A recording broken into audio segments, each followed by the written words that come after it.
Welcome to the Let It Bleed podcast, a place where you can hear the liquor-fueled ramblings of two narcissistic wizards who conjure the essence of inspirational people every week and bring it straight to you. And just how do you plan on doing that?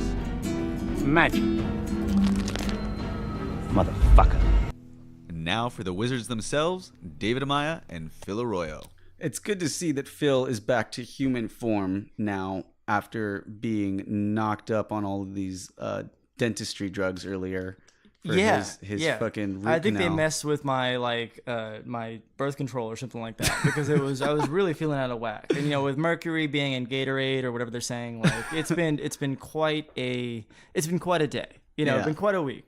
But all these things converging, and that we were both in the chair today. We were both in there, strange. and it was both kind of just a useless thing because I still have to go back. They didn't actually do what they were supposed to do. Oh, and I got me a brand new root canal. Wasted like an hour and a half of my time.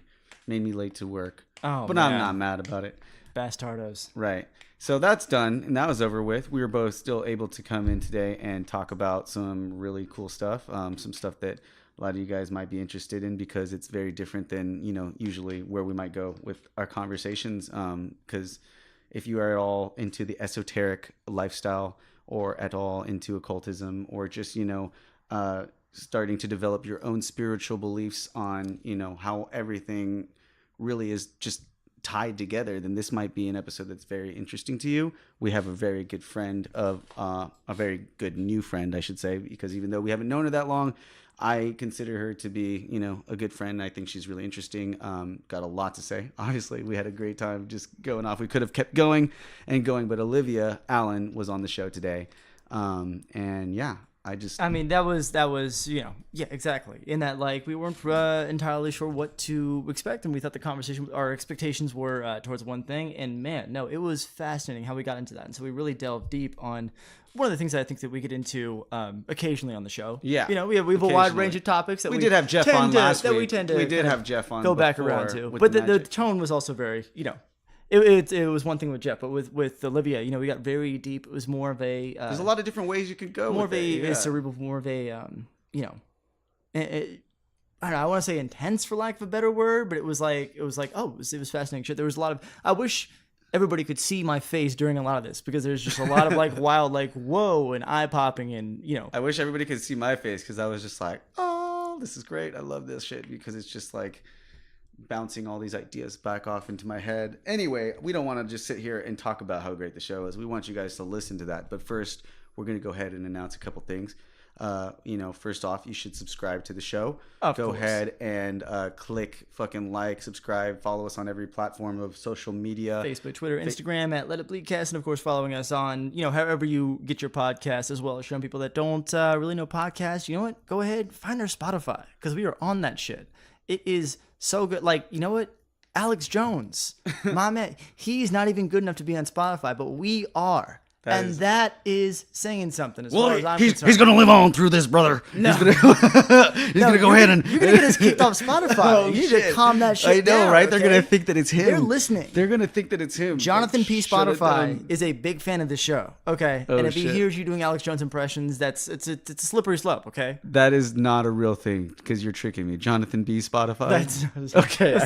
I would have believed you if you fucked with me a little bit on that one. My favorite part is that I have done that joke and for different companies so many times in the year and a half that we've been doing this, but and it still gets you every time. Oh, it's my favorite part. Yeah. Anyways, follow the show, like us, and all that. Yeah, all that stuff. And of course, you can go ahead and follow me at Hoodrat Stuff with 3 Fs. But more importantly, follow all the dope ass art of my friends at Psychedelic Lions Den, psychedelic_lions_den. We've got Art in the Park coming up in 2 weeks on the 19th. So definitely fucking come out for that, and we'll get wet. Slip and slide action. Let's get wet. So that's what I've got going on. Also, watercolors this weekend. There's a really cool show that I'm collaborating with, a B-Sides, which is a dubstep and grime event company. They throw, I guess, some of the best dubstep events around in Southland, and I'm going out with all the dope-ass artists from Psychedelic Lions Den, and we're going to do some cool stuff and collaborate with these new people, see how it goes. So if you're into that, fuck, man. Yeah, if you're into it, get your asses out there. It's going to be a great show. what do you got going? Oh, well, I'm just encouraging everybody to go ahead and follow me at Nobody Cares Phil on Instagram because my stories are delightful. And you can also check me out on Twitter, where I will tell you everything that is wrong with the world and why you should be screaming and shitting your pants every day, all the time. This is not a drill. Our democracy is under serious fucking attack. And you can do that on Twitter at Phil Nobody Cares. So that's always fun. And let's talk about our guest a little bit at the end here, because she was here representing Share International, which is her nonprofit. Yes. And they are a group that, well, I mean, we will get deeply into that, during this episode. It's fascinating stuff. But if you guys go to share-international.org or check them out on social media by, Googling that. And of course, we will put links to all of their stuff in this blah, blah, blah, blah. Sorry. Novocaine, the description of this episode, where you can find out more whether you want to volunteer or even just learn more on their readings and teachings. There is some incredible stuff to be found there. Just like how she says happens at our events, people come up and if you hear this and you're just like, oh my God, you just articulated exactly what I've been feeling and trying to put into words, but I thought I was crazy. You're not alone. You got people out here that want to spread that message. So figure out how you can join the cause for Share International. But don't take our word for it. Take the word of Miss Olivia Allen. There you go. So, let's get into it. I didn't even have Novocaine. We today. both went to the dentist today, and I think that's our the problem. They didn't give me Novocaine. If I would have had Novocaine. Never mind all the other 54 times that we have fucked this up. Sorry, 55. Yeah. This is because we're both numbed out. Someone give me Novocaine. Anyways, let's get into it without any further ado. And as always,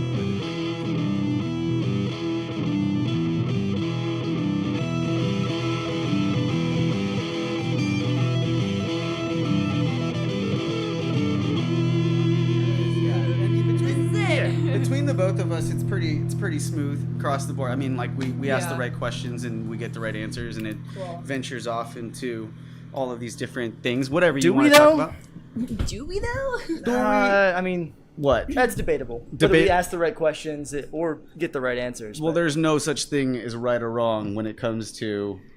We're all about Getcha Journalism. Yeah, I wasn't going anywhere with That's that. kind of my Gotcha. Getcha Journalism. This close. Except we only do it to ourselves. Yeah, you could. Yeah, no, I mean, sounding good to me. You sound good. You can hear me? He's the Perfect. sound guy. I'm the guy that just likes hearing my own voice. That's kind of it's. So I'm gonna have to kill this. It's really weird when you don't hear your own voice and you're recording it. But for you, since you're not used to it, it's not gonna bother you. No, I'm gonna be fine. The worst is when there's an echo. Have you ever had that happen? Yeah. When you hear your voice and you have, man, I used to that sing little the delay. national anthem when I was in high school for football games. You did? Yeah. So you're a singer as well. Oh yeah, you didn't know that? No. Well, No, this is I where did there's not going to be know a lot that. of things first learned on this episode of this podcast. That's my favorite time. You get people where I get to really get to know you way better through all this. So Because I mean, I've only probably, I want to say, been kind of following you for about a year. I don't know how long it was, and I don't even know how exactly it was, because I want to say I don't quite recall either. I don't think that it was necessarily from Base Waffles or all of the people that we know. It may have been something else. You may have been a model for somebody. I don't know. You know how everybody's kind of loosely people just appear one day. I don't remember when it was. I know. How long they've been there. with social media, especially where if you you see somebody tag somebody else in something, you just kind of okay, they're part of the same group of friends, and you follow, or somebody follows you. Absolutely. Anyway, social media is such a weird beast. it is, and I don't remember exactly when it was, but I know the time that I became a faithful follower was when I saw a story where she was doing an imitation of Schmeagol. Oh my gosh. in a backyard or a garden that My really, mom's vegetable garden. it looked like the Shire. She was just hopping around, and I was like, who is this person right now doing this? This is so fucking cool and funny, because it's me and fucking Schmeagol, we're basically one and the same. So it's oh my goodness. yeah. Well, I mean, yeah, that's kind of what the character is too. Yeah. No, Oh, nice. Good one. So, yeah, that was when it was. And, aside from, seeing how passionate you are about so many different things, and knowing that you are, part of a nonprofit and all of these things that I don't know a lot about, I want to know even more. Tell us, how did you come to be down here? I know you're from up north, and you came down here, and you kind of settled in with this whole crew of people that we had mutually brought us together. Yeah. So I grew up in Mendocino County, which is stark opposite of Los Angeles, literally. But I have family down here. My mom is actually from the Inland Empire, so she grew up in Claremont, and then my family lives in Redlands. But I went to UC Irvine and studied theater there, and minored in anthropology, and has spent 4 years of wonderful experiences, but also obviously, you know, it's an age where you're just like questioning everything. What do I want to do? Blah, blah, blah, blah, blah. Mm-hmm. Career-wise, as far as my purpose for being alive, I'm more or less aware of that, and always pretty much have been. And so that was pretty clear. But then it was just, how do I incorporate that into being able to live, you know, to function in a society where you have to support yourself. Right. And I also, you know, need to express myself creatively. And is it possible to conjoin those two things and live a fulfilling life where, you know, you're able to support yourself with what you feel most passionate doing? So college was really interesting. And I kind of knew that LA would be the next step, largely because I was studying theater and wasn't too interested in actually pursuing a career in actual theater. But, you know, the classic, oh yeah, eventually I'd love to move to Los Angeles and be a part of films. Initially, perhaps just small independent films, and probably just, you know, do some commercials in the beginning, some extra work to get my name in there and I've support never heard myself. anybody say that. What are you talking about? Yeah, That's basically the monologue that you have to like read at your first semester. Yeah, no. Yeah, it's like, I mean, I'd like to work my way up to feature films eventually, but, you know, independent films is the way to start. And I all that love the stuff. like the pseudo like humbleness of it. It's like, oh no, I know I'm not gonna like be a big star right away. It's Yeah, gonna but it's, take like, so at pompous least a at few the same months. time. You know, That's just the trajectory that everyone kind of thinks about. Like, getting Yeah. into a big film is like the ultimate goal. But then, you know, it's so political and there's so many other aspects of the acting world. So then everyone realizes, okay, well, yeah, I'll do, you know, like small films. And then they realize that that's also super competitive. It's like, what? Commercials? Like, I can make like, you know, like I do like 4 commercials a year, make like $60,000. Like, that's pretty great, you know? But then you realize like that's super competitive. yeah. So there's just, I don't know, there's all these like little steps I feel like actors kind of like figure out. I don't know. Either they do or they don't, and it makes or breaks you. And I think that it's a very similar thing for just about any artist, as we've had Yeah, several totally. on before, and how I basically am going through every single thing that you were articulating just a few minutes ago with, you know, like the way you feel and like how you're trying to figure it out. It took a lot longer for me than college, because I was still just fucking around when I was in college. Yeah. But the idea of like, okay, how do I do what I love, but don't have to work for anybody else, but still Right. like don't want to work that hard to where I hate my life, Yeah. and give back to people and like make a difference, you know, like actually doing something good to change the world. Like, how do I like meet all those if I can? And when you're coming out and you're setting off to do it, it's really difficult, especially when you're trying to pursue any one thing, you know? Yeah, absolutely. Like acting would be like one of those things where as an artist, you go out there and you're either an artist that really like learns how to do what's already been done or how things work, or you have, you know, the courage to be innovative and try to push those boundaries and do that. And like, Right. you can't really teach anybody how to do that. Yeah. That's something that comes with their grit. I don't know. Yeah, and with art in general, I mean, there's so, especially in a city like LA, like there's everybody's trying to do art in one form or another, and you have to be able to have your own unique something. In acting, it's your brand. Like, what is your brand? Like, what you need to know specifically what roles you're going to play. You know, all these things. So like, how can you be noticed? And but is your goal being noticed? Is your goal like being famous? You know, there's that. There's all that too. But acting actually isn't really something I think about too much anymore. Yeah. Like, yeah, But it starts the journey, you know. It gets you going in the right direction. Absolutely. It's what brought me to Irvine, and it's what more or less was the key reason as to why I moved to LA. Mm-hmm. But I also really, really wanted to move to LA because we do have a pretty large group of volunteers in the nonprofit that I'm a part of, Share International, that work in LA. And so LA energetically is what's known as the heart center of the US. So I can't articulate quite what I mean by that, but there's like a lot of amazing stuff here. We have we have the SelfRealization Fellowship, which was started by Paramahamsa Yogananda, which is a place that people come, you know, to do all sorts of internal and external spiritual work and whatnot. There's been a lot of other things as well.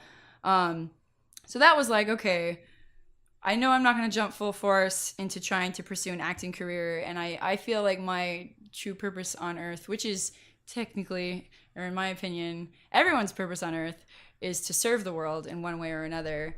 And I felt that I could do that best through being as active as possible with my nonprofit. But then, of course, have to support myself, all that good stuff. Yeah, absolutely. So tell us, so what is Share International all about? Yeah. Share International is a network of volunteers all around the world, thus the international term, where we do work to just disseminate a plethora of information about the shifts that the world is undergoing right now, what they mean for us, what the future holds. One of the main things that's so exciting about it for me is showing the connectivity of all major religions and why they're all so similar, and why, there's basically the information that we kind of share with people to let everyone know that this exists. It's stuff that you've heard everywhere. Like, you've heard most of this stuff before in one place or another, but this is bringing it all together and showing how it's all connected and showing how everybody is having these ideas, because these are truly the ideas. And another, the key facet of it, and when I give lectures on this, which I haven't done in a while, but I really have been wanting to do another one, typically what I do is I do a build up to like the key kind of aspect of what the work is, and I share like a history of humanity and who we truly are and the path of spiritual evolution that we're all on, and what we mean to the earth and what the earth is and all this good stuff. Okay. The different ages and whatnot. And then I lead up to, think about all major religions and how in their essence they say the same thing. In their like purest, most beautiful form. Yeah. One of the key aspects is do unto others as you would do unto yourself. That's a golden rule that's literally found in every single religious text. And a lot of other different, spiritual whatevers. And also, so many major religions are now also awaiting the next coming of their teacher, their next spiritual teacher. Christians are awaiting the second coming of the Christ. A lot of Buddhists are awaiting the next Buddha, the Buddha Maitreya. Hindus, the reincarnation of Krishna. Jews, the Messiah. Muslims, the Imam Mahdi. Or, Thoth and like... Yeah, there's tons. So many. There's tons, yeah. I've been into like reading about like Hermeticism lately. Well, like, I don't know what that is. It's basically a philosophy, like an occultist philosophy that basically incorporates all of the ancient wisdoms that, according to them, it's like from the Emerald Tablets of Thoth that like this is all coming from. He's the ancient Atlantean king, like Egyptian god. But, when I was reading these things, and I was like, it was weird because I was getting these really like intuitive dreams and stuff about like these images that I was doing into I think I might have shown you the comics that I was like working on. Oh, like, yeah, you did. Yeah. What's her name? She's an Instagram. I've been following her, and she's Mahina? Yes. Yeah. With her, like I just like felt this like weird thing, and we had this conversation because she like messaged me like, oh, you don't even know how prophetic it is that you like put Tahuti in this picture, which is Thoth, and I'm like, I have no idea why either. But as I go and start reading about this and learning about what she was reading, because she was like, it's really interesting you said that because I have been reading exclusively like his teachings. And so I was like, what? So I go read this stuff, and it's like basically articulating all of my spiritual beliefs that I've kind of developed on my own from extracting what I think makes sense or what I've experienced to be, a truth from every single other philosophy or religion. Yeah. And so for me, it's really interesting to me. I got perked up when you were just talking about this being your thing, because I honestly had no idea that it had anything to do with this sort of thing, which the whole shifts, like, the awareness of it, being a thing. I think it's become so much more prevalent. People are really taking notice to the absolute undeniable shifts that are taking place. And as they always have, the things that we ignore, the ideas that, the idea that like people... act like that, even though the things are happening that have never happened before, and they always are going to be new. They're going to be unique because we haven't had, as far as we know, all this technology and things that we have now. But in a sense, in a larger, grander scale, like it's part of this cycle, that just keeps going around. It's kind of like I was saying how in movies like Lord of the Rings or these other things, there's always like this period where after a certain long time, there comes a time for people to rise up and, overcome this evil force that's out there. Yeah. And that's like my favorite thing to talk about. It's like exactly what you just said. Yeah. So you just described the cosmic shift that we're going through right now as we're shifting from one cosmic age into another. So for the last 2,000 years, we've been in the age of Pisces. And the age of Pisces, so every time we go into the influence of another constellation, and this goes way, this goes way above and beyond like astrology. Sure. It's far more than that. I mean, it's undeniable that everything is energy. We know this. Quantum physics has proven that to us. It's, everything is light. Everything is energy vibrating at one rate or another. And that means that everything exudes energy and everything has an energetic influence, including everything in the cosmos. Especially in the cosmos, since everything's so large and we're so small in comparison. But so each constellation we align with, and each age that we're in, which lasts roughly 500 years or so, has a super strong effect on humanity. So the last 2,000 years, we were in the age of Pisces. Sure. And so the energies of Pisces were super important because what they did was they stimulated the individuality of humanity. So if you look back before 2,000 years ago, you had some experts. You had experts in every field, right? But for the most part, people just more or less kind of did what they were told. They weren't really achieving to striving to reach all these big goals or have all these crazy ideas. It's a lot easier to get them to fall in line. Right, exactly. And so, but then now look at the world. Everybody's an expert at something. Everybody wants to express themselves. Everybody, is asserting their individuality and their uniqueness. And our world overall has this real focus on the individual. And the reason for that is because of the influence of the Piscean energies over the last 2,000 years. Now, the way that world functions currently, all the systems we currently function on, were also constructed during the last 2,000 years, obviously. Yeah. And think about how individualistic they are. So it was super important for us to be in the age of Pisces because humanity needed to recognize their beautiful, unique individuality. We are all wonderful, unique people that have amazing things to offer the world. Now, unfortunately, we really have skewed in this direction of extreme individuality. Each man to himself. If I can do it, you can do it. Pull yourself up by your bootstraps, right? So that's why we have capitalism, and that's why we have so many homeless people, and that's why we have 1% of the world's population that owns over 80% of the world's wealth, right? And that's because of this extreme individuality. Now, starting, I don't know quite how many 100 years ago, but we then started to shift. So we were like super Piscean, right? And then we started to shift into the next age, which is the age of Aquarius. We all know that song from Hair. Yeah. So now, the last 50 years or so, we've seen such a drastic, in a good way, increase in the ideas of connectivity and unity and cooperation and working together. And that's because the Aquarian energies are all about those things. The Aquarian energies are all about unity and synthesis and brotherhood and recognizing that, we are all individuals. We're awesome. But we have to work together if we're going to succeed at surviving on this planet. And so that's one of the reasons why we've had, like you were talking about, so many people awakening to the realities of what's happening in the world. People are awakening to the reality that we can't do this thing where we don't help each other and we don't view each other as one. And, it's okay if I make hundreds of thousands and thousands of dollars every year with like 30 homeless people living on the street I live on. More and more people are rejecting those ideas that is okay. And that's because of the influence of the Aquarian energies. And so now we're literally experiencing the birth pains, if you will, of a new age. And so another energy that's at play, and a biblical term for it, is the sword of cleavage, although I'm sure in other texts there's other terms for it. So that's an energy that is impersonally affecting everybody in every society. So everything is being heightened. The more altruistic people are becoming even more altruistic and more philanthropic. I can't even think of like a negative adjective right now. The selfish people. The Randian. Yeah, they're becoming even more selfish. The pricks. The fucking pricks. And the reason for that is because humanity needs to see this clear divide of the ways of the old, which is the extreme individuality, and the ways of the new, which are about this understanding that we have to work together and we have to cooperate.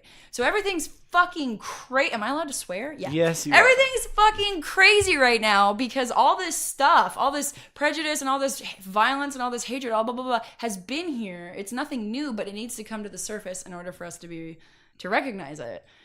And so that's what's happening right now. It's like this crazy shift, and we see it everywhere. We see it, and this is like probably the thing I'm like most passionate about, is trying to encourage people to be hopeful, because basically, like, we're gonna have an overhaul of everything: economic system, social systems, schooling, like everything, politics, the way the countries are run. Everything is going to be changed. But the exciting thing is we already have kind of like people who have been really, really working to develop these things so that they can be implemented in a more smooth way. Mm-hmm. It's not like the whole world burns to the ground and we don't know what to do and we start from scratch. Sure. We already have so many amazing thinkers and amazing innovators and people in the world who are working toward this and have been working toward it for a long time. So that's where I see myself fitting in, is like, how can I help this shift be as smooth and beautiful as possible? So trying to keep people hopeful is a big part of it. So that is a hell of a like I just want to like pause for a second, give you a little applause, because that was a solid run through of everything that you're doing, and that is that's crazy. It lines up with so much other stuff that's going on here. It's a big theme of stuff like that, and I think I have a much better idea of what your nonprofit is. Like, it's a hell of a way to start the discussion. So I'm very intrigued by the timeline too, because from what it sounds like you are suggesting, which I actually believe this myself, though, that it is so already like formulated. It's already like a story that's been written and we're just basically playing it out. I mean, when you think about the fact in quotes, that time doesn't exist. Yeah. Time is an illusion. I love it. We're so small that everything's all at once. Everyth's already happened. Some Westworld shit, it's like already been played. You know what I mean? I get meta like that with some fucking just like pretty much any of those science fiction, like anything that you can imagine that somebody could write a story about. If you're like, okay, like in some sort of allegorical way, at least these things are all somewhat true. Like, it's kind of like as we push further into all of these fucking new innovations and stuff. And we know that in the next 10 years, or I've already been saying this for a couple of years. So in the next, decade and then decade after that, we're going to advance like, 10 times or some shit that they said from like 1859 until, the present day, because of all of these things. Like, I mean, we can't even imagine a fucking world without Instagram, and that shit only happened like fucking less than 5 years ago or something like that. You know what I mean? Crazy. Like, these things are just like, it's really weird that the gap and like how fast we're evolving without realizing it. Yeah. And it is kind of like, I think that it's really interesting that you're saying that, because I do think there are many and several ways that people can help and make the world a better place. Totally. We've said like there's the different like, everybody's an expert at something,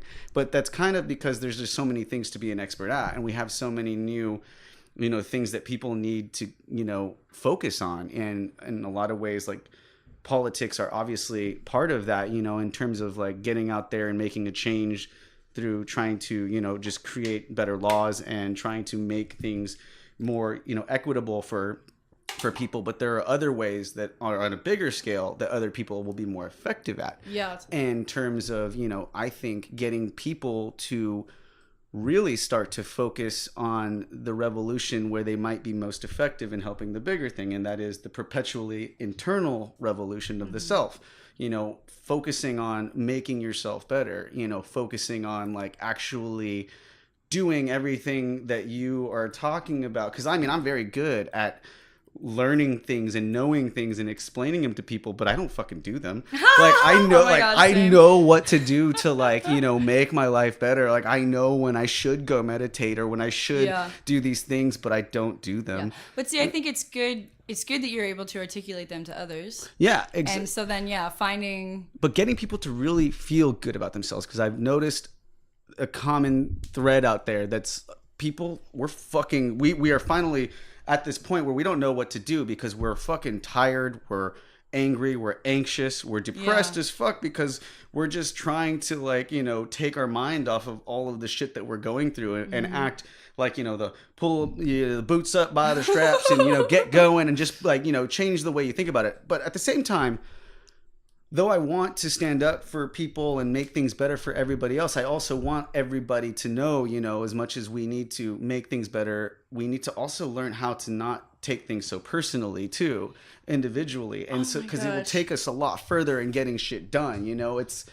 It goes both ways, because at the end of the day, if somebody's talking shit to me, I've learned in a lot of cases that like, if I want that person to have no power, I just fucking ignore them. Yeah. I'm not saying ignore bigger problems.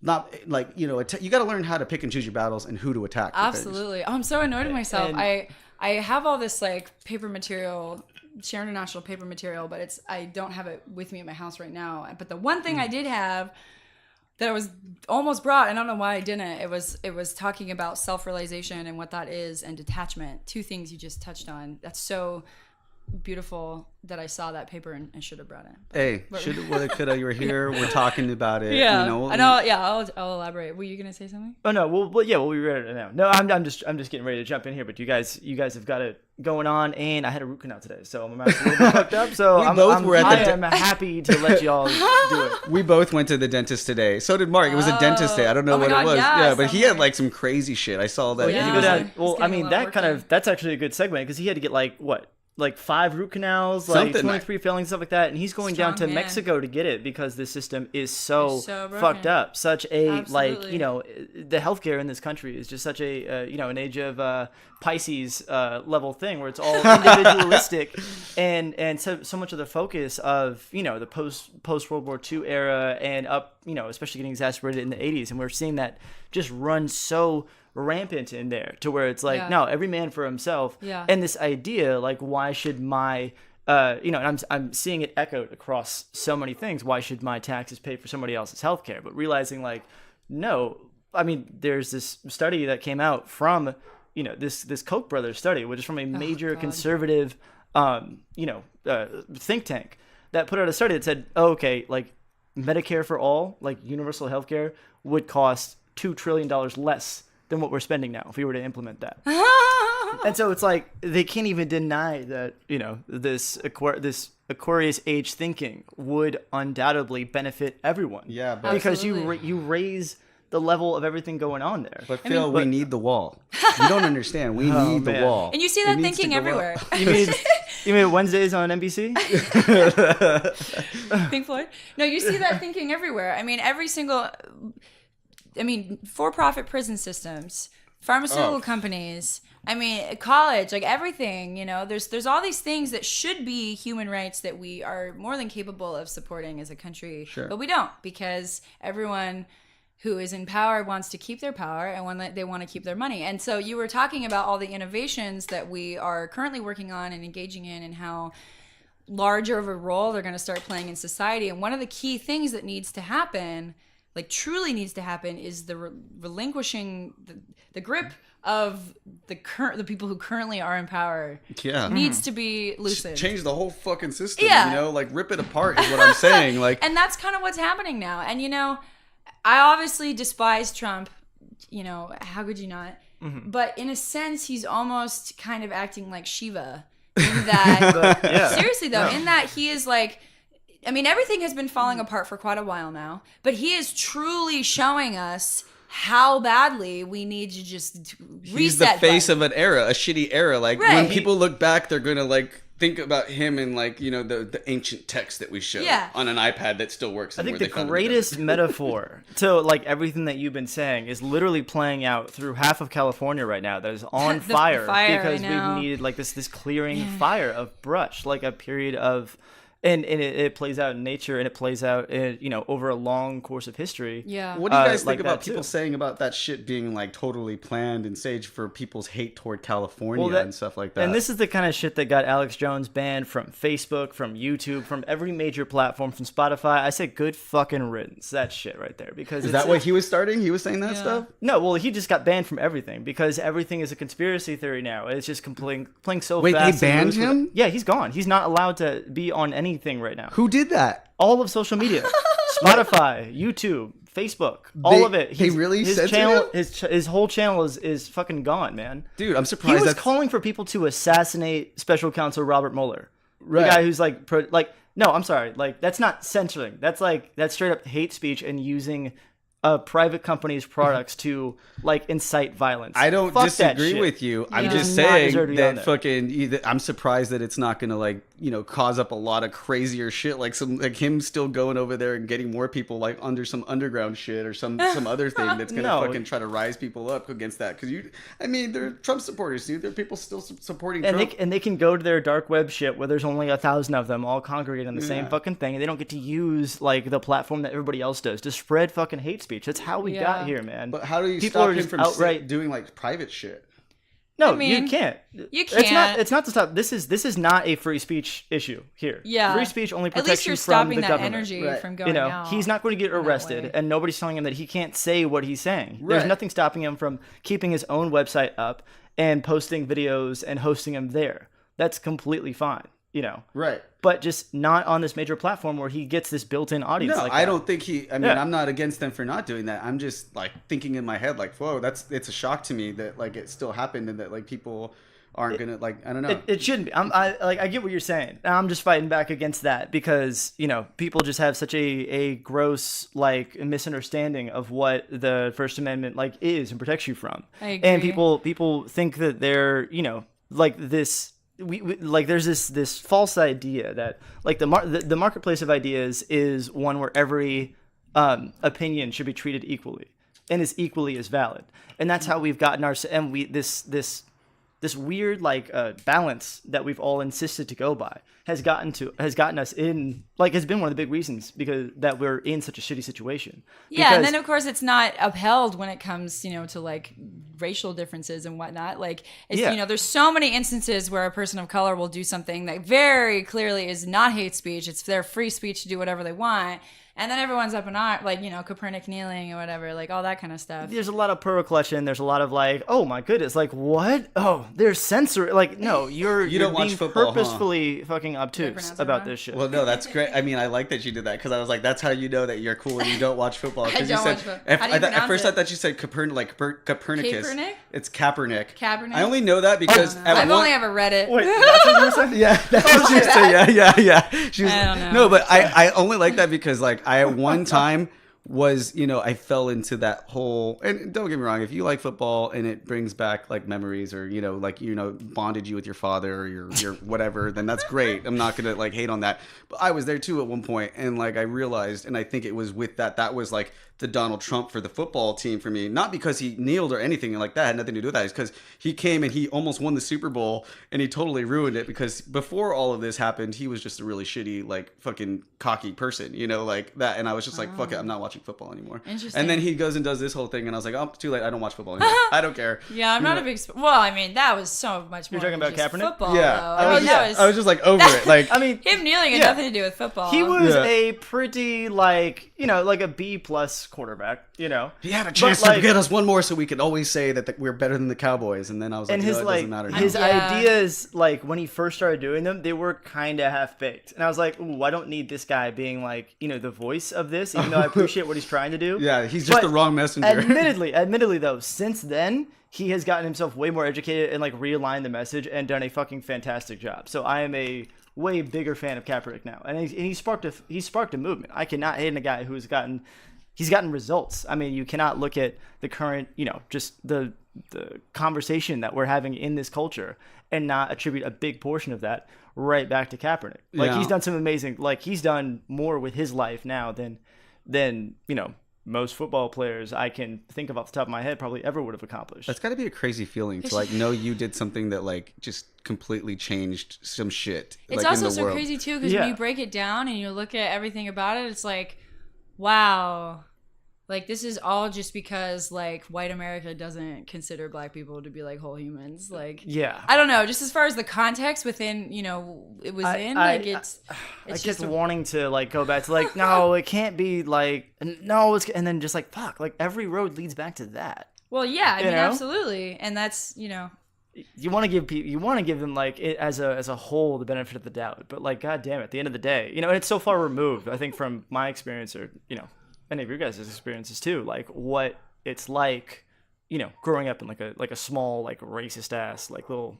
That is very true. It is community. so far removed from that, because like my experiences are very like in the middle, where I do certainly see that, like every other state I've gone to, or a lot of other places where you do see that. But just growing up here, that's why for me it doesn't have as much to do with the color of anybody's skin. It's just the shitty fucking culture that they've been brought up and how they were raised because of those circumstances, and it's like, well, and also just like the structure of our country, right? Exactly. Yeah. And just because they were, and that's like, I don't know, I just don't as much as I see what the movement and everything is, I just don't like, I don't want people to get the wrong idea thinking that they have to flip it upside down and try to marginalize white people, though. I don't like to throw that over white people. I don't think it's productive to say that, though.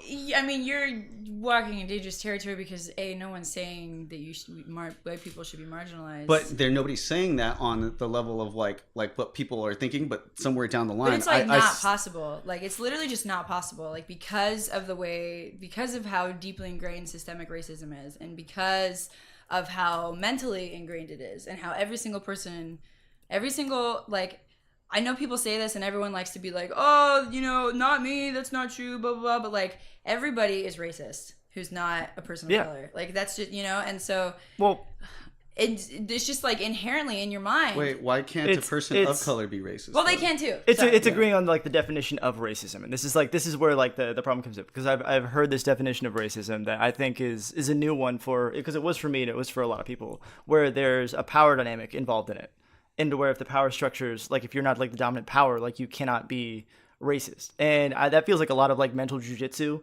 to like to do that. But when racism, like the colloquial definition at least, is that like, oh, like prejudice against somebody based on their like race or cultural group, I think it's absolutely possible for anybody involved. And I think admitting there's a level of racism that every single one of us carry, in that it's literally impossible to not see things in those terms in this country. All through the country. At least on some degree. Yeah. It's just, if you're trying to honestly pass like the goodness, though, it's not to say that do not push for the movement to end, or to like, make things equitable, or fucking, at least fair, equal human rights, people's civil rights. They need their human rights. But like, I see more than I'd like to on social media, people that don't do research or anything going and getting into pointless squabbles with the people they don't need to be getting into it, not attacking the people at the top, the corrupt powers, not finding ways to be productive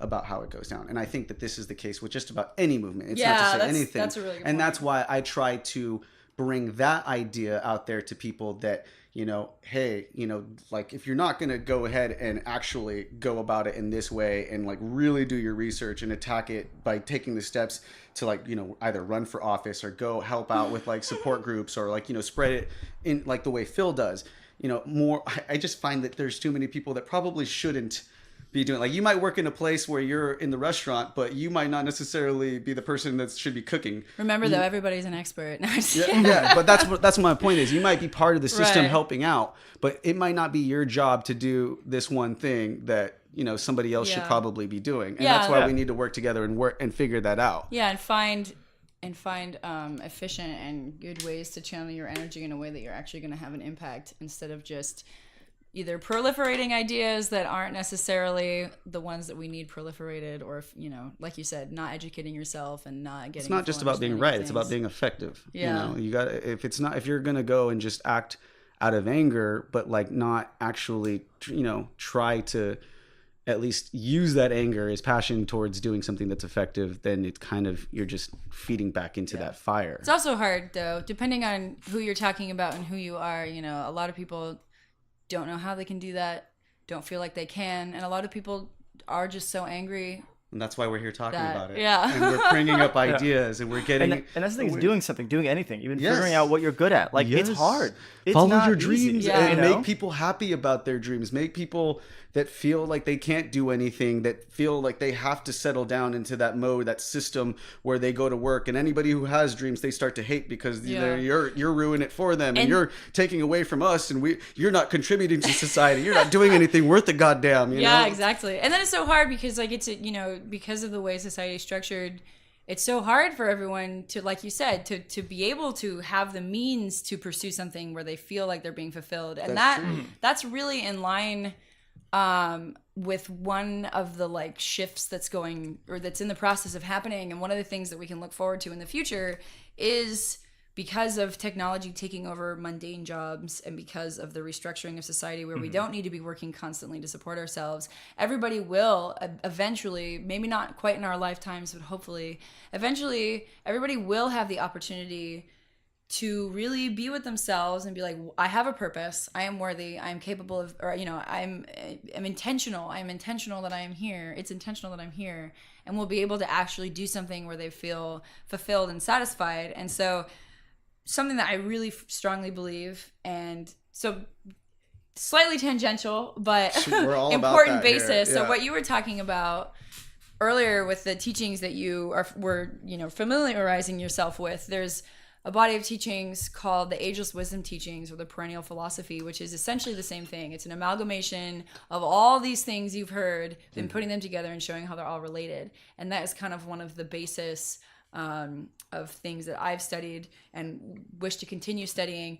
And so a key facet of that is that every single human being on earth is a human incarnation, a physical incarnation of a divine soul. And through the process of rebirth, we have however many hundreds of thousands of lives, and with each of those we are evolving further and further and further and learning more and more, etc., until we reach a point where we no longer need to incarnate into a physical body, and then we go on. Maybe more on that later. But the key kind of aspect right now that I'm talking about is the true nature of the soul is service and helping each other and helping the earth. So just service in general, that's like the key drive of the soul. And that's thus the driving forces of each human. And because of the degradation that we live in currently, so many people have no idea what their purpose is and have no opportunities to even be able to figure it out, because we're all working so incredibly hard. And so many, you see so many people every day. I see their faces and you can just kind of tell that people are miserable. Yeah. They're like, why am I here? What is my whole point of being here? Like, there's no reason for me to be alive right now, other than maybe my family or whatever. But so something we can really look forward to is the opportunity for everyone to everybody, and I don't mean everyone like a handful or like X percentage, like everybody, to be able to figure out why they are on Earth and what makes them excited. And do you think the form that this is potentially taking is in things like automation, kind of eliminating vast swaths of, this like work-based, economy, and having, capitalism as the driving, force of what, all like progress has been. Yeah. And switching from, once automation kind of takes over, like once self-driving cars and stuff like that become a like ubiquitous, thing, like that's going to eliminate like 20, is like almost 30% of the jobs like in this country. Yeah. And that's why everything's connected. Crisis. Yeah. Because it's not gonna, like, the way that the optimist that I am, and with the information that I have, I feel that everything is going to flow in the way that it needs to in order for everything to work properly. So it's not, now with the way we currently are, where everybody does need jobs to survive, with the way that the society is structured. Mm-hmm. You go into a CVS and you see that there are 2 people working there and they have 4 self-checkouts. It's awful. It's a joke. It sucks, because we know that those are Americans who need jobs, but are now being replaced by machines. Mm-hmm. And and then you get all worked up because you're mad because people are freaking out about immigrants taking jobs. And like, no, it's machines and outsourcing. Yeah, but at the end of the day, so what I think is that machines are going to be taking over all the jobs that people currently hate doing. Mm-hmm. But it's going to align. Time-wise, it's going to align with having created a society where we don't need to work in that way anyway. So I think simplicity is actually going to be a pretty key factor to the future we have in store for us, whether in our lifetime. In our lifetimes, absolutely, we're going to be a part of that shift happening. As far as our lifetimes being fully that way, definitely not. But so simplicity is something that we're going to have to embrace as a world. Specifically like the Western world, but simply because we live far too lavishly in order for the world to support us. We live in such excess and such comfort, if you will, but it's degraded the earth, and it's degraded 80% of the world's population. So it will be possible. I think it definitely will be, but it has to, I get into discussions with people when I work at booths. I do a lot of like fairs and expos and whatnot with Share International, and one of the big discussions I get in is people being like, well, capitalism is like the way, because it just you can't tell people to like do this, and you can't tell people to do that. And I'm like, I believe you. And they're like, yeah, look what happens with like the fascists and the dictators and blah blah blah. They always go back to a failed when somebody fucked up on it. Exactly. So you can't ever try something again. Right, exactly. In the right circumstances, knowing what you need, what I get back to, And the key thing that I stress is, you're right, with people as they are now, you can't tell, especially like Americans, you can't tell them to share their wealth. You can't tell anybody what to do. You can't tell anybody what to do, period. And it's because of that extreme individuality type thing. But we're going to see a worldwide shift in everybody's way of thinking and everybody's way of being connected with each other. And so people are going to want for that change. People, so many people already do and are ready for it, but this is going to be on a massive scale. And people are going to want that to be the case. People now, we hear about all the starving people we see the starving people in our own streets. We hear about the other crises around the world, and we're like, oh, how sad. But at the end of the day, like, what are we doing about it, And myself too, like, I do what I can when I can, but could I do more? Absolutely. But I really think that we're approaching a time when on a grand scale, we're going to look at that homeless person on the street, and we're going to not be able to live with ourselves. And we're going to, we as in like everybody. And we're all then going to do everything we can to support the shift so that doesn't exist anymore. I sure hope so. That's for sure. Because it's fucking getting bad. I think you're right. I think you're really hitting on something that I think we need to have a cultural shift of like the mentality of everybody that's around here to accept something like a universal basic income. That would be like a possible solution, because this is also like it's a growing pain. Exactly. We're in this like weird growing period where technological advancement has completely taken over like societal structures. And we are not entirely sure how to deal with it. And we could probably find a solution if everybody was on board with one thing. Yeah. Good fucking luck. Like, that's not happening in this lifetime. Well, within this another generation, thing too. Sorry, you go first, David. Oh no, I was just touching back real quick on what you were saying earlier about work and about here in the West, how we are. And it's like, there is no reason for any of the jobs that I've ever had or any of the jobs that I know my friends have that they need to absolutely be working 8 hours a day. Like like when do you ever need those full 8 hours to get all of the work done that you need to get done? Unless you're like a construction worker or whatever. But guess what? They could also just give shorter shifts, make people's lives happier, and give them a little bit more free time. And I just think, what are the differences between us and other cultures? And why do we have so many fucking ignorant people in certain places? Well, those people never fucking travel. They just think that what they have, all they need right there. They don't get out. They don't experience culture. They're not encouraged to do that. We are encouraged to work hard. Pull your fucking boots up by the straps and get going, Get your ass out there and do it. Be a winner, not a loser. Losers suck, These things are just like pushed and ingrained into your brain when you're younger. I remember personally getting into it with this lady. I'll never forget. We had a Russian monitor hall lady at my high school. And I worked in the, she was from Russia, and everybody like always hated on her because they would always just say like, she was a Nazi and she was crazy because she did give everybody like, like she was really strict and she was doing her job, but of course just anybody of authority in high school is looked at as like the fucking devil. And so you get all this stuff and you're a kid, you're an immature idiot. You feed into it as well on your own. And I was working in the bookstore with these two ladies, and she'd come by and say something to them every once in a while. And she came in and made a comment about how all over the school there's, these posters and flyers saying beat Pacifica and these tests and this and that. And she's like, why are we like, do we have to beat this school to like get kids to want to learn and do that? Like, why are we encouraging this sort of mentality? Like, you have to beat these other people to do that. And at the time I was like, well, this is America. We like to compete. We're like competition. Have you read Stargirl? No. Oh my god, it's one of my favorite books. You should totally read I'll have it. to check it. It's a female author though? No, it's actually Damn it! it's a male author. I need to read a book with a female author because apparently I really don't read books with the female authors. I thought about that. I was like, "Fuck, am I a fucking pig or what, dude?" Yeah. But what I can think of is Harry Potter is the last one I can think of that I read. Yeah. I didn't even read all those all the way through. What? Get out of here. Lord of the That's Rings, let's crazy. talk. But like Harry Damn, Potter, yeah. that's kind of just novice stuff. And I mean, that what you were saying ties into everything. I mean, we are trained from such an early age to compete. I mean, that's the way that everything is structured around competition. You're competing with each other for jobs. You're competing. I mean, early on, you're competing with grades. Like, everything is about competition.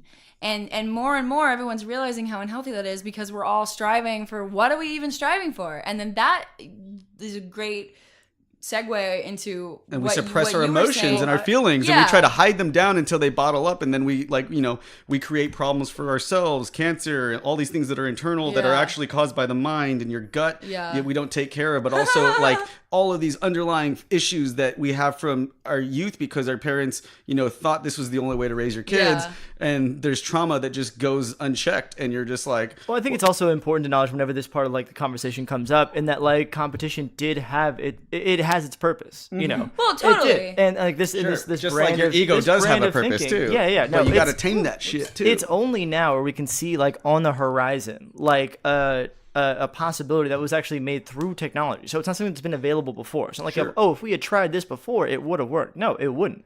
Competition and the industrial age absolutely got us to where we are now. Everything plays a But part in the end. it doesn't always have to be the same solution. Yeah, it's all Oil about is balance. not Balance. the forever thing. Yeah, I you mean, know? it really is all about balance. And sure, like, there are facets of capitalism that are great, but, like, capitalism in itself, strictly as it is, isn't. So, it's a balance of these things. And so everything you guys are saying really, is related to, like, why are we doing what we're doing? Like, everyone is so focused on their job. We're so focused on this. We're so focused on that.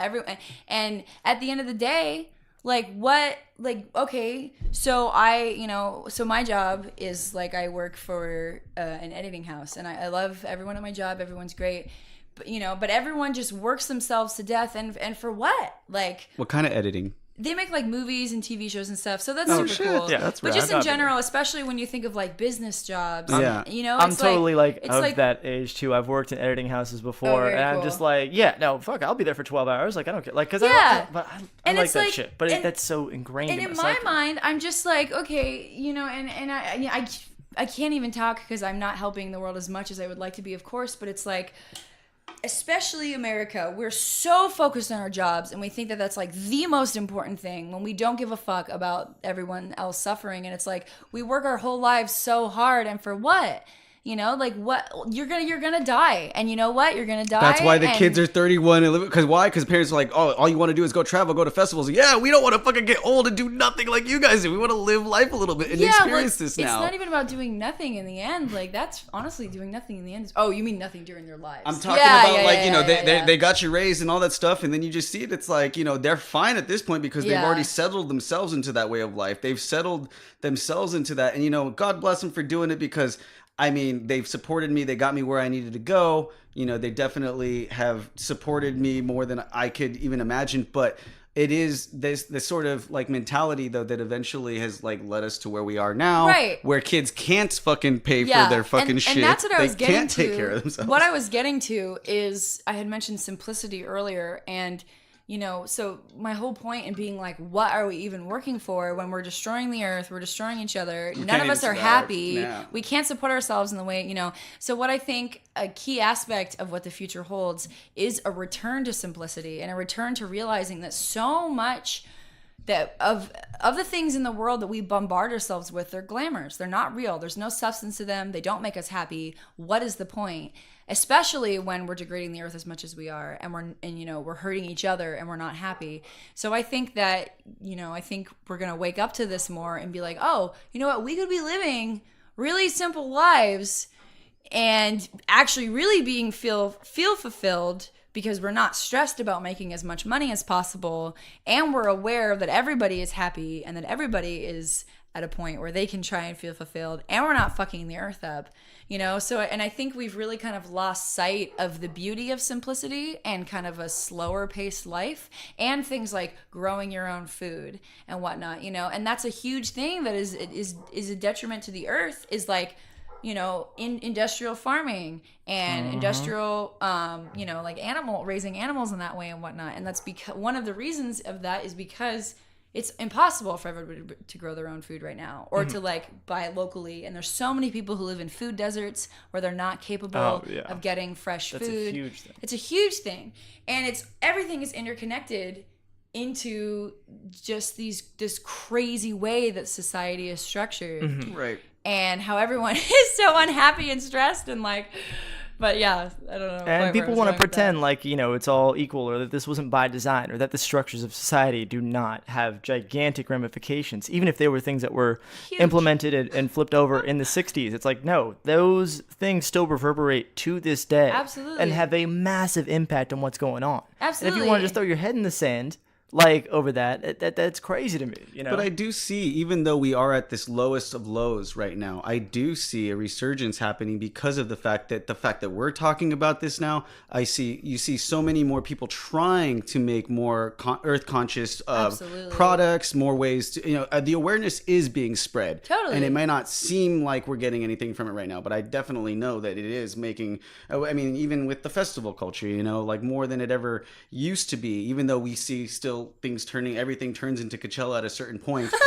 There's still so the Aquarian, idea and the movement, though. Yeah, totally. Festivals, especially DIY festivals, like which I guess there are a few of those, but still, that's such an Aquarian concept. Like groups of people coming together to enjoy themselves and help each other and inspire each other and share new ideas and share knowledge and whatnot. It's so Aquarian. It's just awesome. And I agree with you too. Sorry, there's just like, so many people are waking up, and that's why what's happening in the world right now is happening in order for people to wake up and in order for people to become aware, so that we can all start working for change. And simplicity, because I think there is this, there's this inversion that's been going on with like basic needs to get by.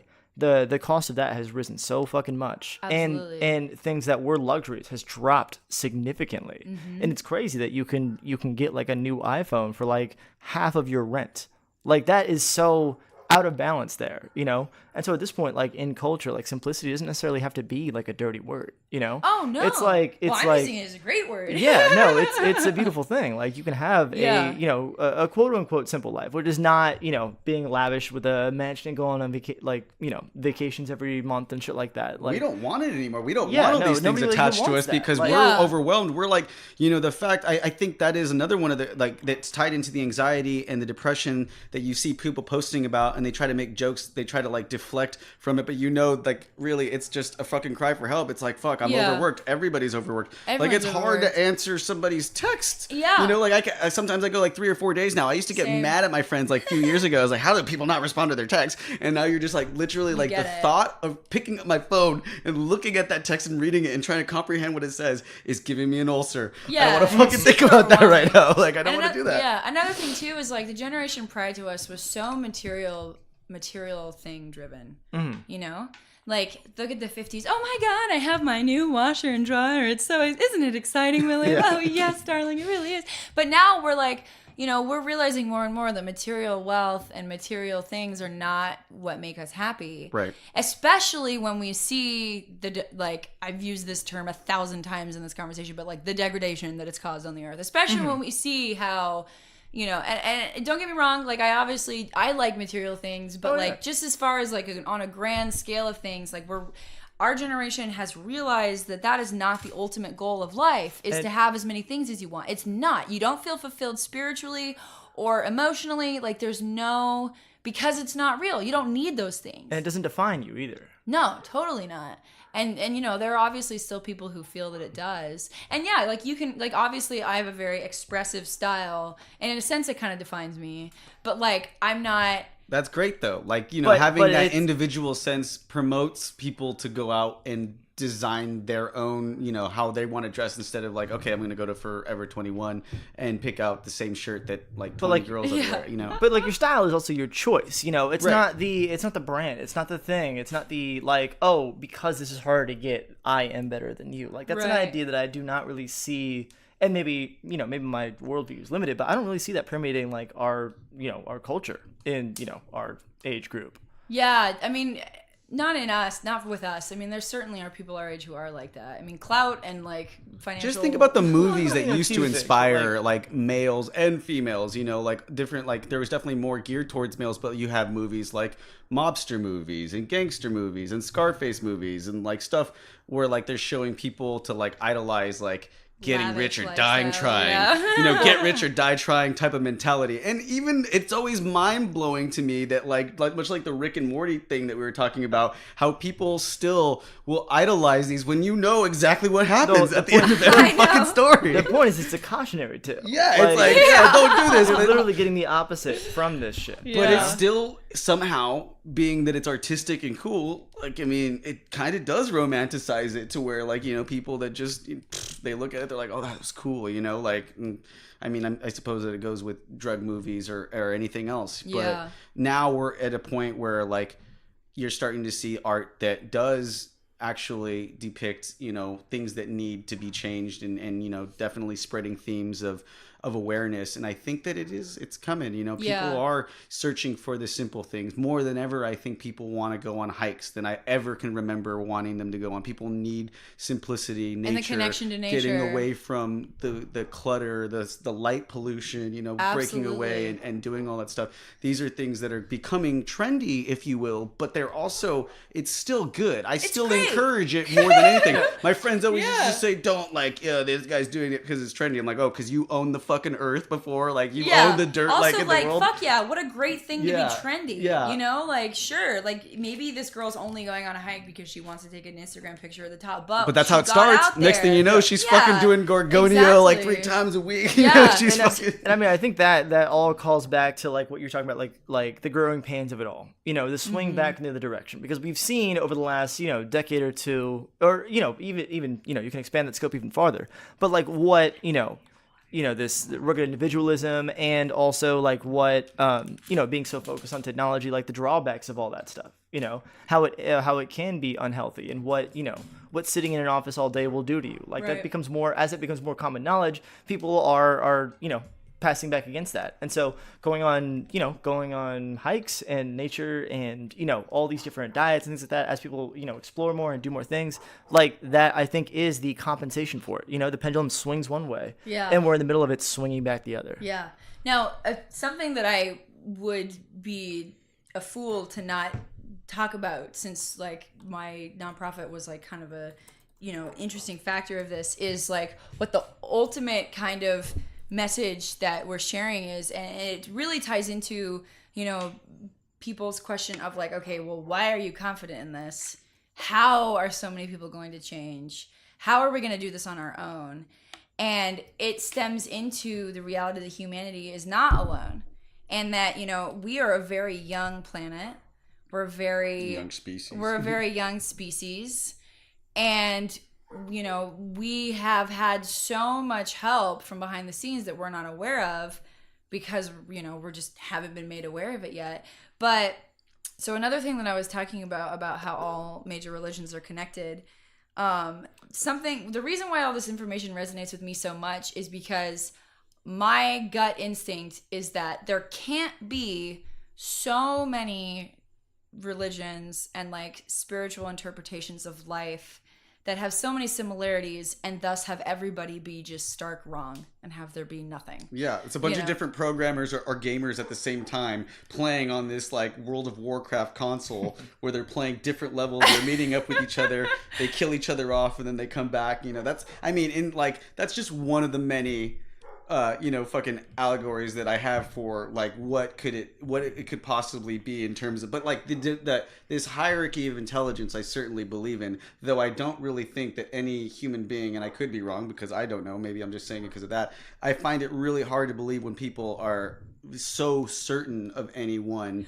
fundamental way of it being a certain way. Right. Like, and I agree with that too. Yeah. No, I agree with that too. And then the reason why this resonates with me is because I was like, okay, everybody has this idea. And then, I mean, especially when you bring like hell into it, I was like, everybody, I mean, just look at Christianity in itself, how many different sects there are. And if one sect is like, well, if you don't believe it this way, you're going to burn in hell. And the other one's like, well, if you don't believe it this way, you're going to burn in hell. I'm like, either everybody's burning in hell or nobody's burning in hell. So the reason why this resonates with me so much is because it shows the interconnectedness of all major religions. And so my understanding and what super just clicks with me, and at the end of the day, so the difference between belief and faith is that your beliefs can change and your faith is just a state of being.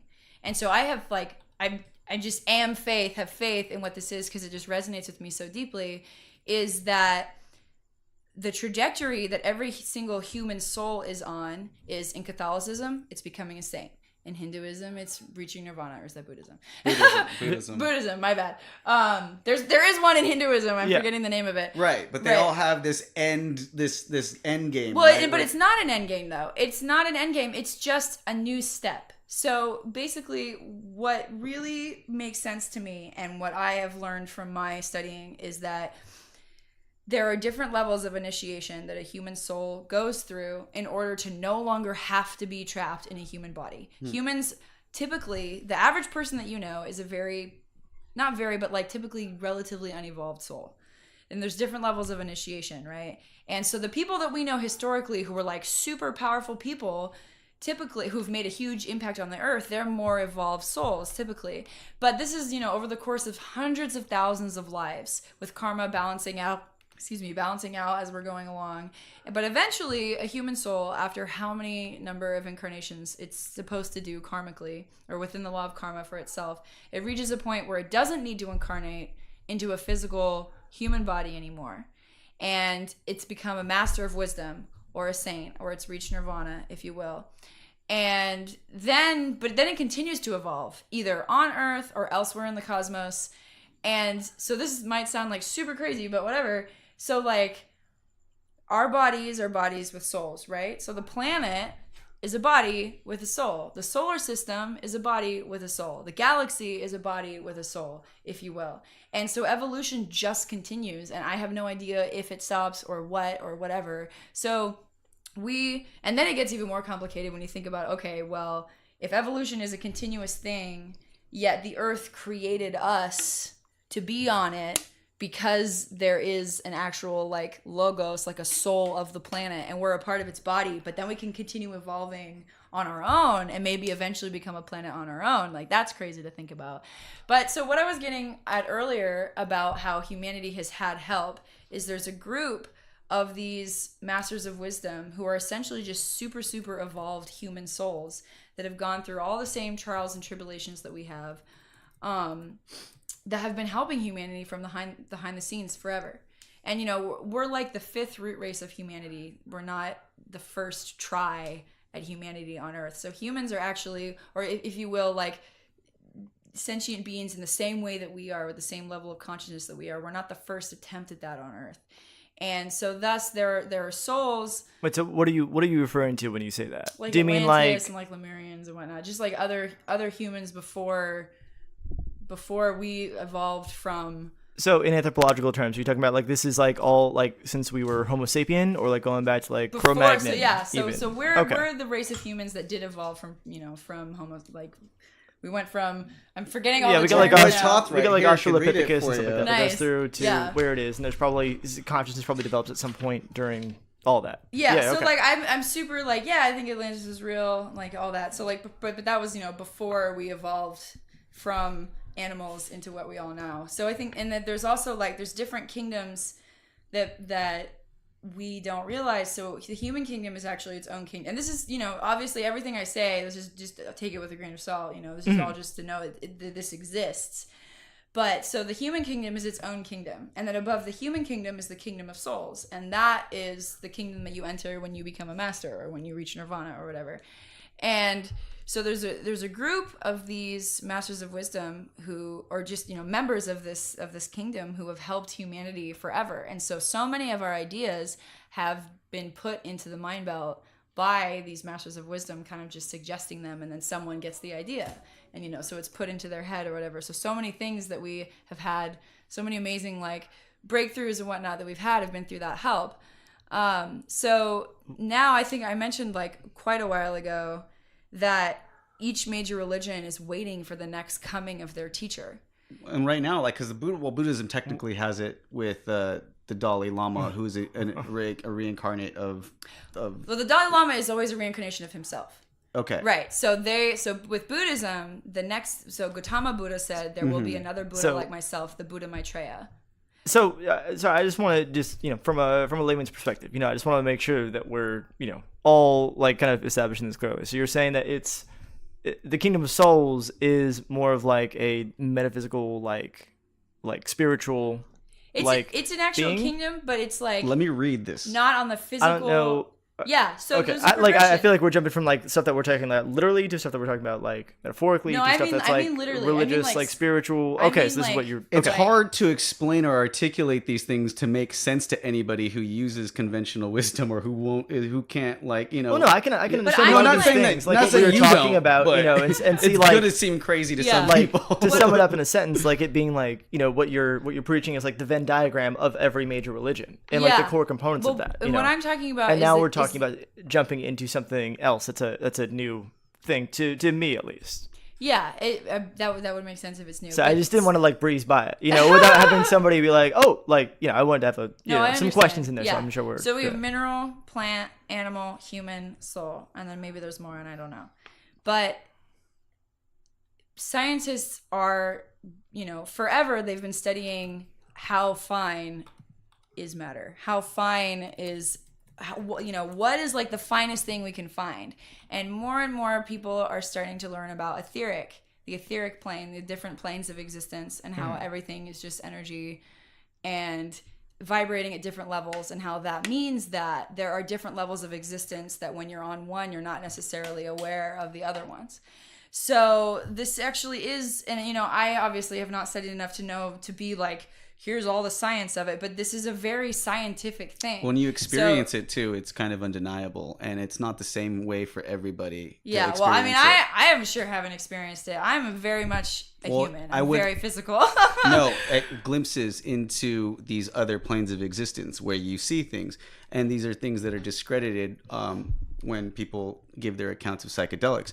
And it's not to say that everybody, because I do not believe that everybody's psychedelic experiences are the same. And I think a lot of that has to do with many different things. I do believe that it can be the teacher for a lot of people, and it can be something that actually forces somebody who is just so unwilling to actually go out and listen to anybody else, like myself, to be, here, bitch, this is what exists. Right. And I have in several different ways, which makes me realize that the scope or the scale of like how much other fucking information that is out there that exists currently right here in this plane of existence, in this dimension that we can't perceive because of light, because of all that stuff, is so much more beyond what we can even try to articulate and explain, because we still, after all, are humans.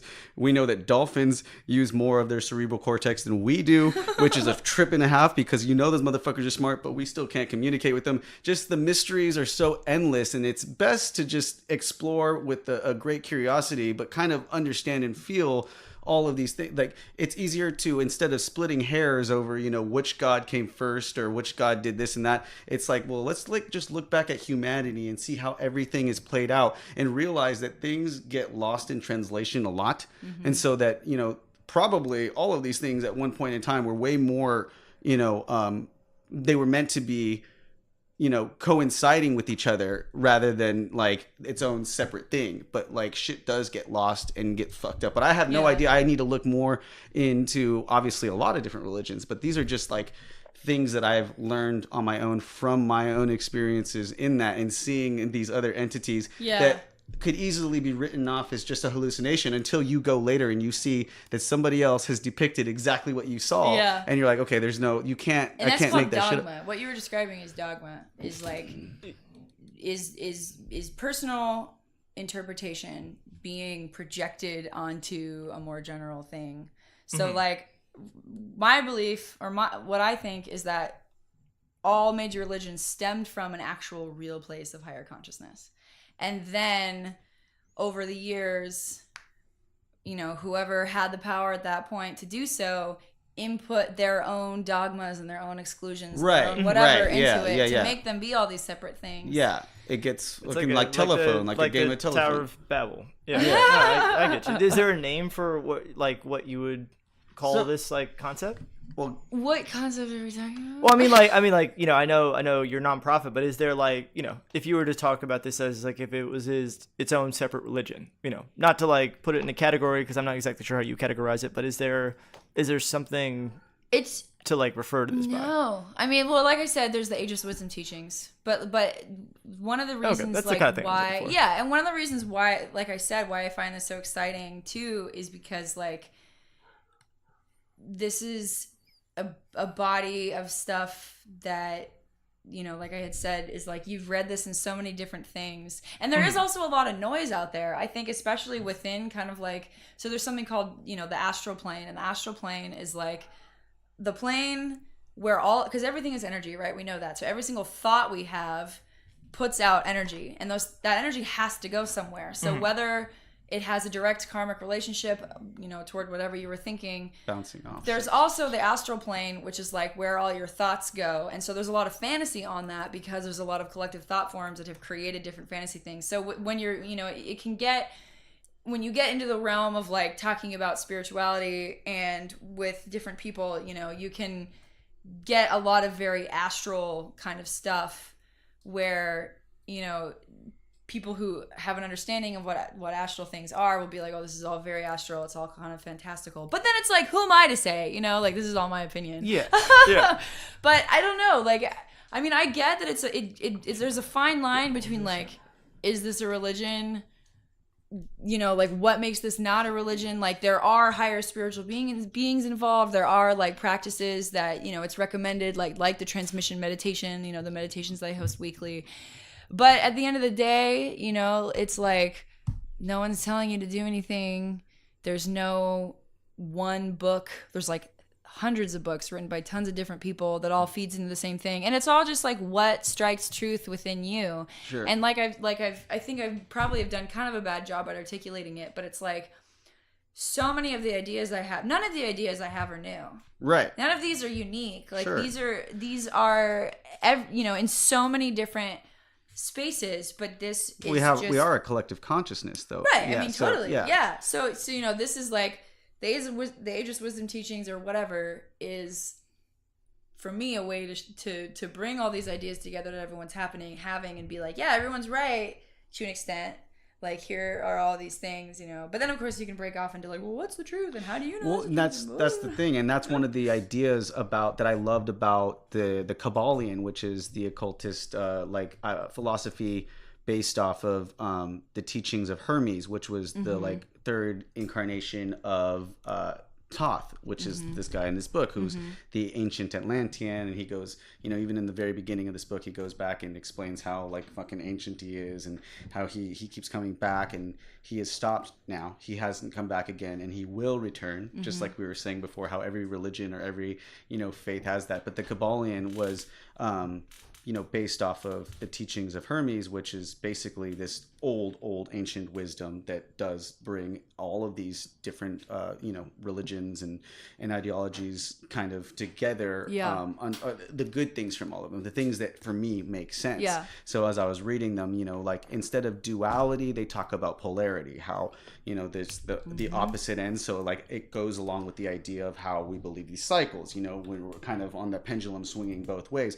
Also, the other thing was there's no such thing as truth as much as there is half-truths, where yes, anything can be true or false in a different circumstance, and it's just a very slight different variation of that, because when you start to experience different things, it's really hard to say that something is absolutely true all the time or that it's absolutely false. You know, that everything is very circumstantial. And so that's another concept that I really enjoy from that. The idea, like, as I start to think about it more and more and stay conscious of that, like, you know, like, don't get caught up in your truths. Think of them only as half truths, so that it makes you also more receptive to when people are explaining new ideas or concepts to you. It allows you to hopefully easily understand it, because humans naturally, we want to feel secure in a thought, in our beliefs, idea, and what we want. We need to get to the bottom of it. But you know what? We are coming down to the end here. I am fucking super stoked on this, because I really honestly thought we were going to come on and talk about just like how I know you from base waffles, because we could get into a whole other fucking thing with that. Like, you know, that's a whole other field that we normally would talk about. And I'm so bummed at like the hour and like 5 minute mark. We just opened up this other gigantic can of worms. I'm just like, I know I didn't even get to the thing I was eventually leading up to. Well, go ahead. No, No, go ahead. No, please, Like- please do. Yeah, we want to know what you're saying. Yeah, well, I mean, the key thing and the key, so it's called the reappearance work. And I said, you know, every major religion is waiting for the next coming of their whomever. So my understanding is that it's all one and the same person that everybody is waiting for. It's the Christ. It's the next reincarnation of the Buddha. So it's the Buddha Maitreya. It's the reincarnation of Krishna. It's the Imam Mahdi. It's the Messiah. They're all titles and names for one and the same great being who is the world teacher for all of humanity, regardless of whatever religion you think you're a part of, regardless of whatever. It is essentially just a being who is here for every single human on earth, is not asking to be devoted to or to have people believe in them or anything like that. It's just a teacher for all of humanity who's going to present humanity with the realities of with reality of like how far we've veered off the path and the plan that, you know, the soul of the planet has for humanity, and what the priorities are. And the priorities, and this being's name is Maitreya. Like Gautama Buddha said that there would be another Buddha like me, and that Buddha will be the Buddha Maitreya. And so just real fast too, because I know we're out of time. Oh, no, so each new age has a great teacher that comes and inaugurates that age. You mentioned Hermes. Hermes inaugurated an age however many thousands of years ago. Guess who inaugurated the age of Pisces 2,000 years ago? And guess whose symbol is a fish? Jesus. Right? He inaugurated the age of Pisces. Prior to him, we had Rama, Mithra, Confucius, Krishna, Buddha. That's fucking interesting. All those names that everybody's familiar with, every single one of those beings inaugurated or either a new age or came at a super pivotal time for humanity. Yeah. And so now we're at the beginning of another age, the age of Aquarius. And if you read the Bible and other spiritual texts, they talk about the water bringer. And that is the teacher who was inaugurated in the age of Aquarius for humanity. And that person is the super, super evolved soul, you know, way more evolved than we could ever imagine. The leader of the spiritual hierarchy, that group of masters of wisdom I described earlier, whose name is Maitreya. And their Shia LaBeouf, exactly. And Maitreya's priorities are having humanity recognize that we're all one. We're all members of one divine family. There is no separation between any of us. If one of us suffers, everybody is suffering, even if we don't realize it. Mm-hmm. So that's the key, like the number one priority is to have everybody live a beautiful life. The next one is, of course, restoring ecological balance and living in harmony with the earth. And then there's tons of more priorities. But so that's one of the reasons as well why I am like, this is, you know, we're going to be able to do this, because we have then Maitreya and the spiritual hierarchy are going to say, you have our guidance if you wish to accept it. There's a law of, you know, one of the laws of life is the law of free will. We can't be forced to do anything. We can, you know, we can choose to accept this guidance if we want to, but I think that we will, because everybody is going to be moved in a way that we have never been moved before, because we're going to be offered, or we're going to have the experience of experiencing ourselves as our true self. Can I offer one prediction? Sure. And I'm hoping that we name the first actual legitimate, like, artificial intelligence, the first life that we create is Maitreya. That's my guess. But separate from what I was just describing. You just mean, or they'll call him Marty. Marty, sure. Marty for sure. They'll be like Marty, and then that's a fucking great premise to a future like science fiction spiritual movie. or No, something. holy shit! Goddamn, this was That was really cool. I was like super intrigued. I honestly had no idea that was the I don't direction. think either that of this was us were going. expecting. I thought it was going to but I have was to like, do like fuck way yeah. more of like. Are we like done a- recording yet? I was. Oh no, No, we're good. Yeah, we're still going. We're okay. still going. I thought it was going to be way more of like some. I didn't even know, to be honest with you, but that was awesome because I'm super intrigued by all that kind of stuff, and I can Nice. fucking listen to it, talk about like my own things all day, and like mine is strictly from just my own experiences that I develop these thoughts because I think all the time, all day, Yeah. and I'm kind of stubborn, and I don't like to get cluttered because I could fall too easily into Yeah. different things. But these kind of interactions, when people share it this way, I'm way more receptive, and that was awesome. It was That's fucking great. dope. And you would be, maybe you wouldn't be, but you might also be shocked to learn that I have spoken to so many people who said the exact same thing to me in my lifetime. Like doing this work, I've talked to so many people, typically young people, who were like, everything you just said to me, I've like come up with on my own. Right. Like you know, even about as far as like even about all the different religious teachers being the same person, even things like that. So many people have just had these ideas on their own, and then they come to one of our booths and they're like, "Wait a second! Like, wait, I know this, but I don't know how I know it, but I know it." Yeah. And it also happens almost every single time I work at an event. Usually they look like this. Someone will come up and they'll be like, "I found it." Yeah. And then maybe they look like a super normal, like I've even had like guys that look like bros have come up to the booth and they're like, "I found it." I'm like, "Pardon?" And they're like, "I just had this feeling that there was something at this expo or this festival or whatever that I needed to like look at, and I've been looking at every booth and I finally found it. This is it." And I'm like, "Yeah, because your soul led you here. You're finally ready at this point in your life to like have this information be presented to you and show that you know so much more than you already, you know, than you realize you knew." But yeah, I mean, you know, as far as like my scene, my presence in the bass scene, I love it. It's so much fun. It was totally unexpected. I had like listened to like a little bit of bass music prior to moving to LA. And so my life right now is like finding mostly my work. It's like, how the fuck do I reclaim my life from working a 9 to sometimes up to 8:30. I work sometimes 12 hours a day for sure. Like not very frequently, but like I work over 8 hours a day, pretty standard. Yeah. And so now it's like, how do I not be exhausted all the time when I want to do the Share International work and I want to balance my like social life as well, because my social life's really important to me. Like I love everybody. Everyone's so fucking cool. It's not just a social life, despite what it may seem like right now, or I'm sure you've already realized on your own. But for me, like, you know, setting intent a few years ago, 6 or 7 years ago, to create this artist network that was, I mean, just a, you know, dream, and it was like so small. Then years go by of my social life just taking over, as so I thought, you know, I'm partying and not really thinking I'm paying any mind to that. But little did I know, all of this whole time it's like been building up into what it has been, you know, in like way more, in way grander ways than I could have ever thought. Like, and it's really, I don't believe in coincidences. All of this stuff is you know, happening for a reason. Agree. We started this podcast so that we could eventually bring you on to raise more of this awareness, this consciousness that we're spreading out there. We are, though, because we could keep going forever and ever, we're going to have you back on because we want to bring you back down here and talk more about this. But for right now, we do have to. I feel like we asked one question, and that was the whole thing. I love it, We though. have, I 7 of them ready absolutely to love go. it, So though. if that's any indication, like absolutely, we want to have you back. I think each episode could just be one question.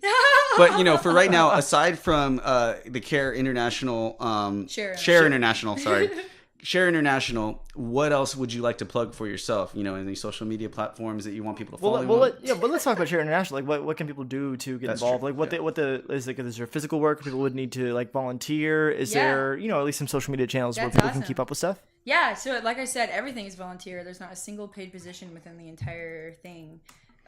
We get funding through donations and through selling books online. But like the biggest thing is transmission meditation is fucking huge. It's so important, and we don't realize it. So basically, transmission meditation.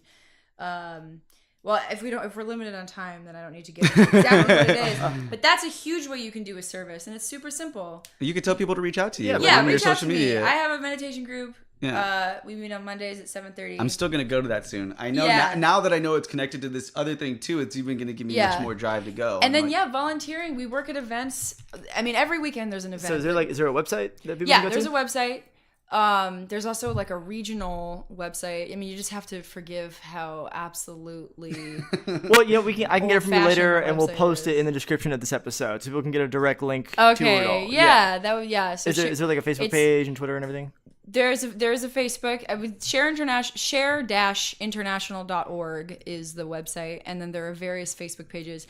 Since it's like a network of volunteers, and so many people it's kind of antiquated because there's so many older people involved and whatnot. So it's all like a navigation, Like of anything in life. like anything every in system in life, right? Of course, yeah. The But yeah, so American there's a Heart Facebook Association page doesn't know as shit. well. That's the Talk first about. test. I can send it your way, yeah. But yeah, I mean, we always would love more people to educate themselves and be inspired and want to maybe work in an event, or I mean, the biggest thing is just getting people to be inspired and feel good about doing transmission meditation. And there are some people who come to my group regularly and who love it and who have had real interesting experiences while doing it, that who would also be super happy to share their experiences. I don't know if you guys know Chloe Saletta, her. She's my Facebook friend, but I haven't met her in person now. Yeah, so she comes a lot. But yeah, and I think another thing too is just figure out a way to do something that has a positive impact on someone's life. There you go. I like In to one serve. way, shape, The or nature of form. soul is service. Yes. Exactly. Any way you can, any way you can. Well, I that's like fucking that. awesome. Anything about you personally, Instagram or anything like that you want to shout out, or? I mean, sure. That's okay. You don't have to. I'm not gonna Whatever. I think probably everyone who's going to listen probably already follows me on Instagram anyway. Olives You in the never know. sun. You never know. That's true. I mean, I somehow was following you before. It just kind of fell into that. But thank you Great so philosopher much for said, if fucking... you don't know, now you know. If you don't know, now you know. Yeah, thank you. With me, of course, you could always find me on Instagram at Hoodrat Stuff with 3 Fs. Also follow the art of all my friends on my art account, Psychedelic Lions Den, psychedelic_lions_den. Come check us out for this month's Art in the Park. I haven't posted it yet, but it is going to be on the 19th. That's a Sunday at Peak Park in Buena Park. It's going to be hot, and we're anticipating a fucking slip and slide. So Nice. no promises, but we're trying to make it happen. The weatherman says there's a 60% chance of slip and slides on that Sunday. In Bring Buena your Park. chanclas too, so you don't get shit all over your feet and everything afterward. All right, so yeah, the 20% chance is shitty feet. And hey, while you're out there, why don't you guys also do yourself a favor and go ahead and subscribe to this podcast, however you guys go ahead and do podcasts. I want to remind everybody, big special shout out, we're on Spotify now. So if you have no idea how to work a fucking podcast, tell your friend who is not with it being 2018, just go to Spotify and check us out every Thursday. I mean, if you start working up the catalog now, up to episode 56, you'll have a good full week and a half ahead of you. So that's what that's all about. And of course, make sure you got us on social media as well at Let It Bleedcast on Facebook, Twitter, and Instagram. I apologize for my mic being exceptionally giving off all sorts of feedback. I hear it. I'm sorry. It's why I wasn't talking so much this one. And if you guys want to go ahead and find me, oh god, I'm so sorry. I can hear it. Check me out on Twitter. That is at Nobody Cares Phil on Twitter, and on Instagram at Phil Nobody Cares. Wait, fuck. I fucked that up. It's the other way around. Yeah, you guys listen to the show cares, enough. You got Phil. it.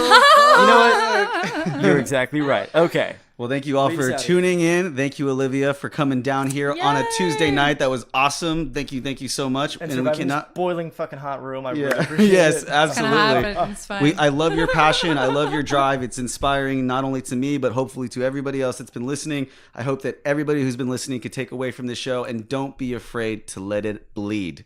Thank you. Woo!